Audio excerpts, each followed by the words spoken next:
Hi, I'm Mitch. I'm Jamie. We're the King Blues on UBR TV.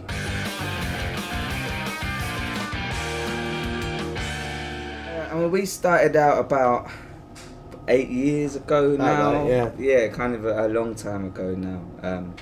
It was a different time. Gentlemen were gentlemen, ladies were ladies. It was pretty tough in the early days because, you know, back then it was just me and Itch, and we had an acoustic guitar, and we didn't have a demo, and that was it. And we wanted to play with punk rock bands, and sort of it was real difficult to try and get onto those shows when you were sort of an acoustic ska band. So we sort of hooked up with some friends who opened up squats, and we would go and open up a squat, move in a sound system, and throw a party, play, and then from there things began to grow a little bit. The name came about through a certain member of this band's smoking habits, King Blue Rizzlers, like the King Blues. As a band, there's kind of so many of us, so there's not really much music that we generally agree on, to be honest. But I think we kind of see ourselves as coming from a kind of a rich history of rebel music that takes in everything from The Clash through Public Enemy, right back through Woody Guthrie, you know. So where it's more about how the bands conducted themselves and what they were saying than necessarily the kind of the genres that they were playing. I think those are the bands that we kind of look up to. If you're trying to say too much all in one song, you can get carried away. So I think it's important to focus in on having kind of a human detail to it, but also having, you know, humour and having not being too preachy really, and not making it like a lecture, because no one wants to sit there and listen to your lecture or listen to your art, you know what I mean? People want to listen to music to be entertained, so you've got to make it enjoyable to listen to. And I think, yeah, but I think finding a kind of a human and a personal aspect for people to can take to, that is kind of how we do it generally. I think a lot of people sometimes think that when you sign to a label, that's it, you get to kind of sit, you can just sit back and it's easy, but really that's when the work really starts, do you know what I mean? I guess you get out of it what you put into it, do you know what I mean?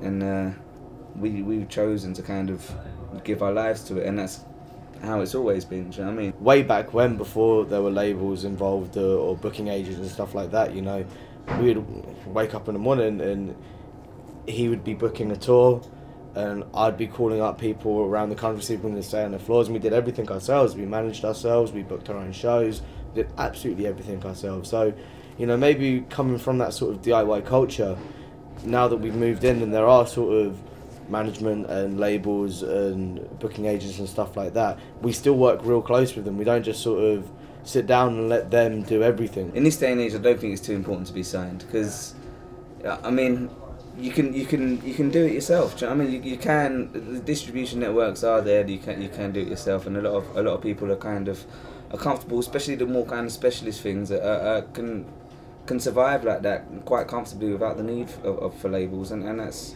a reason why major labels are chasing their tails, not knowing what to do. I think new bands can sometimes focus too much, perhaps, on what the industry says to them, because I think really the best thing to do if you're in a band is to kind of follow your heart artistically and you know, develop who you are and what you want to be, as opposed to what the industry wants you to be, because the industry doesn't know, and the industry is the industry for that reason. It really doesn't know what the next thing is, and when it tries to create things, it generally doesn't have the lasting power of something that's real and something that's organic. But I mean, it's important to understand the industry as well, do you know what I mean? And to get like an understanding of how it's working, because at the end of the day, if you're in that industry, do you know what I mean, you need to know what's going on as well, do you know what I mean? So, but yeah, your art should be your art.